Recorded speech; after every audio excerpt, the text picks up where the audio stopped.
Price B to God. கர்த்தருடைய நாமம் மகிமைப்படுவதாக. எங்களை அதிகமாய் நேசிக்கிற எங்கள் அன்பின் பரம தகப்பனே, இந்த கிருபையான கர்த்தாவே, காலை விளைக்காய் நாங்கள் நன்றி செலுத்துகிறோம். இந்த காலை விளையிலும் உம்மை துதித்து பாடி ஆராதித்து இந்த நாளிலே நாங்கள் தியானிக்கும்படியாக கர்த்தர் எங்களுக்கு கொடுக்கிற வார்த்தைக்கு நேராக கடந்து போகவும், நீ செய்த நன்மைகளை சாட்சியாக சொல்லி உம்முடைய நாமத்தை மகிமைப்படுத்த கர்த்தர் உதவி செய்வீராக. இயேசுவின் நாமத்தில் ஜெபிக்கிறோம் எங்கள் ஜீவனுள்ள நல்ல பிதாவே. ஆமேன், ஆமேன், ஆமேன். வல்ல செயல்கள் நினைத்து நினைத்து உள்ளமே பொங்குதையா.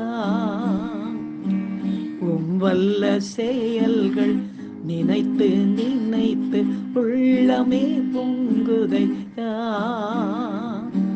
நல்லவரே, நன்மை செய்பவரே, நன்றி நன்றி ஐயா. அல்லேலூயா. நல்லவரே, நன்மை செய்பவரே, நன்றி நன்றி ஐயா. நல்லவரே,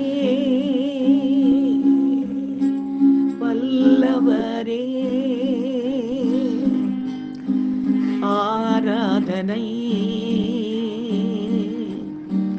ஆராதனை. நல்லவரே,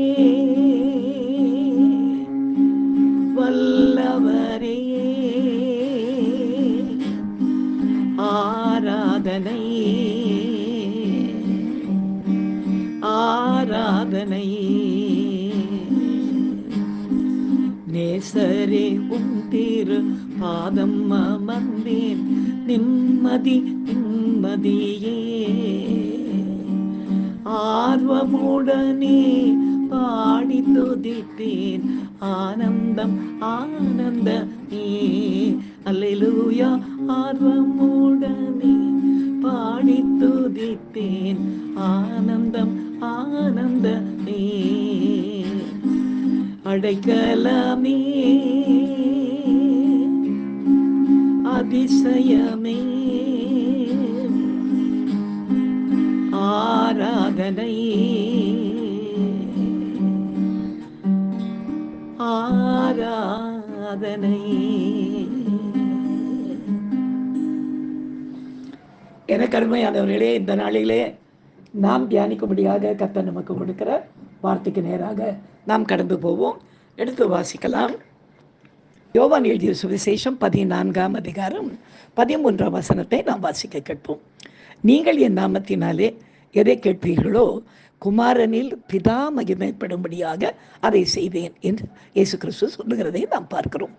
பிரியமானவர்களே, இந்த வசனத்தை விசுவாசிகளாகிய நாம் நம்முடைய ஜபங்களின் உரிமையாக்கி கொண்டு நாம் ஜெபிக்கிறோம். அப்படிதானே? இந்த வசனத்தில் உள்ள முக்கியமான பதம் என்னவென்று பார்த்தால், எதை கேட்பீர்களோ என்பதுதான். அதாவது, ஒரு பெரிய ஐஸ்வர்யவானிடம் போய் ஒரு சின்ன 1 ரூபாயை எனக்கு தாருங்கள் என்று கேட்டால் அது அவனுடைய ஸ்தானத்தை மட்டுப்படுத்துவது போல இருக்கும் அல்லவா? அது மட்டுமல்லாமல் இந்த வசனத்தில் பிதா மகிமைப்படும்படியான காரியத்தை நாம் கேட்கிறவர்களாக விண்ணப்பிக்க வேண்டும் என்று வேதம் நமக்கு சொல்லுகிறதை பார்க்கிறோம். பிதாவுடைய மகிமைக்கு அளவே கிடையாது. அப்படியானால் நம்முடைய விண்ணப்பம் கூட மகிமை பொருந்தியதாக இருக்க வேண்டும் என்று வேதம் சொல்லுகிறது.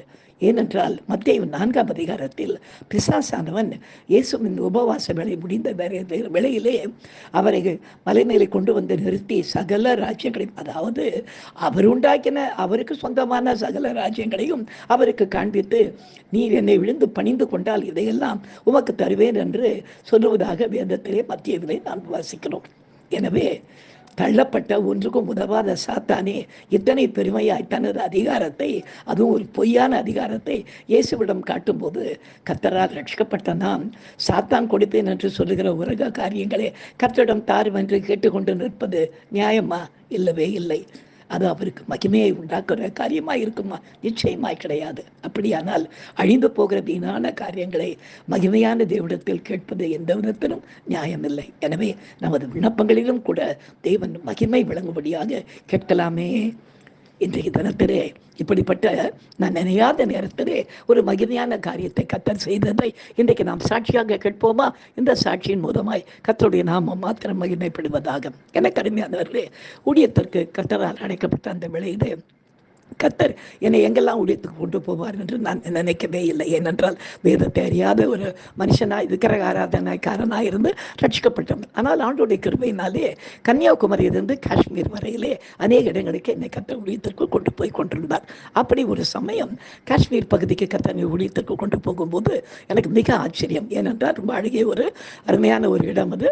அது மட்டும் இல்லாமல் அங்கே போய் நம்ம பாஷை தெரியாத நம்ம போய் காஷ்மீர் மொழியிலே அந்த இடத்துல என்ன காரியம் செய்ய போகிறோம் என்று நான் போயிருந்தேன். விளையாண்டிலே அந்த வேளையிலே ஒரு ஞாயிற்றுக்கிழமை என்னை இங்கேருந்து கொண்டு போயிருந்த சகோதரர், அங்கிள் இன்றைக்கு ஒரு முக்கியமான இடத்த நீங்கள் செய்து கொடுக்க போகிறீங்க, நீங்கள் நினச்சே பார்த்துருக்க மாட்டீங்க அப்படின்னாரு.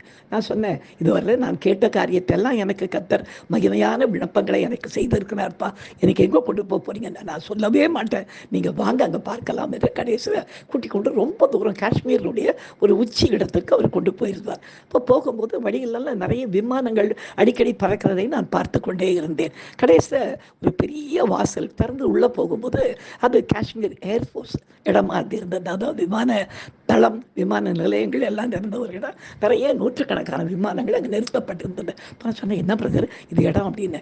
இதுதான் காஷ்மீருடைய எல்லையோர பகுதியில்.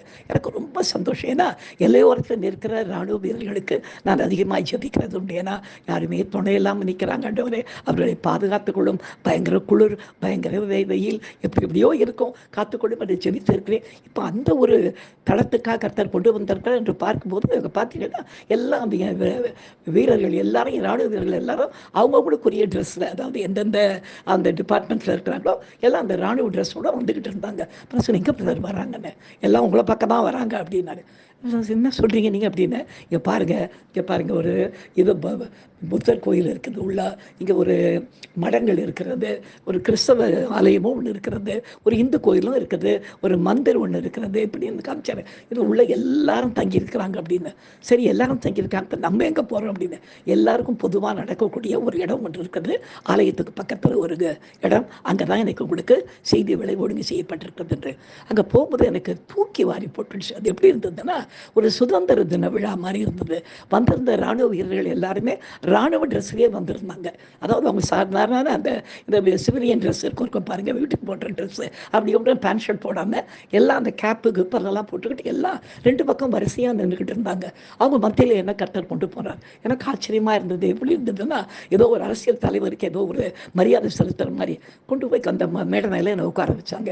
ஆண்டோடைய பெரிதான கிருபையினாலே அன்றைக்கு வந்திருந்த எல்லா ஜாதி ஜனங்கள், அதாவது கிறிஸ்தவர்கள் அல்லாத எவ்வளோ பேர், எல்லாரும் அதனால வித்தியாசம் இல்லாதபடி இராணுவ உடையில் வந்திருந்தாங்க எல்லாரும். அவங்கள எல்லாரையும் உட்கார வச்சு அந்த நாளிலே 2 மணி நேரம் என்னுடைய சாட்சியை அந்த இராணுவ வீரர்களுக்கு அந்த நாளிலே குடும்பமாய் வந்திருந்தவர்களுக்கு பகிர்ந்து கொள்ளும்படியாக, பரலோகம் எத்தனை ஒரு நிச்சயமான ஒரு காரியம், அதை நாம் பெற்றுக்கொள்ள வேண்டும் என்பது அந்த நாளிலே மத்தேயு 6:33 அந்த நாளில் முதலாவது தேவனுடைய ராஜ்யத்தின் நீதியும் தேட வேண்டும் என்பதை குறித்து அவர்களுக்கு அந்த நாளிலே தெளிவாய் பிரசங்கிக்க கர்த்தர் கிருபை செய்தார். முடிந்த பிற்பாடு என்னுடைய சாட்சியெல்லாம் கேட்டுட்டு எல்லா இராணுவ வீரர்களெல்லாம் கட்டி பிடிச்சிக்கிட்டு அவங்களோட அந்த நாளிலே சந்தோஷமாய் ஒரு நாளை கழிக்கவும் அவங்களோட சாப்பிடவும் கர்த்தர் கிருபை செய்தார். முடிஞ்ச பிள்ளைங்க என்னை ஆண்டவர்கிட்ட நான் கேட்ட, ஆண்டவரே இதெல்லாம் நான் நினச்சே நான் பார்க்கல, இப்படி ஒரு சின்ன ஒரு இராணுவ மரியாதையோடு என்னை கூட்டிகிட்டு போய் இன்றைக்கு இப்படி அவங்க மத்தியில் ஒரு செய்தி கொடுக்குறவனா என்னை நீங்கள் மாற்றுவீங்கன்னு நான் எதிர்பார்க்கவே இல்லைன்னு ஆண்டவர் சொன்னார். நீ என்கிட்ட மகிமையான விண்ணப்பம் நீ கேட்ட மகனே,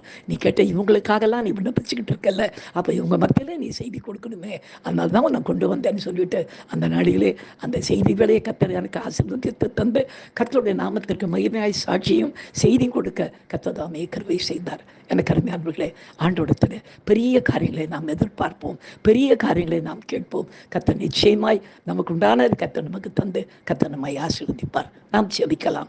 எங்களை அதிகமாய் நேசிக்கிற எங்கள் அன்பின் பரம தகப்பனே, இந்த கிருபையான விளைக்காய் மக்கள் நாங்கள் நன்றி செலுத்துகிறோம், மகிமைப்படுத்துகிறோம். ராஜா கர்த்தாவே, அப்பா உம்முடைய நாமத்தினாலே நாங்கள் எதை கேட்டாலும் பிதா மகிமைப்படும்படியாக கர்த்தாவை கேட்க வேண்டும் என்று எங்களுக்கு சொல்லியிருக்கிறீரே, உமக்கு நன்றி ராஜா.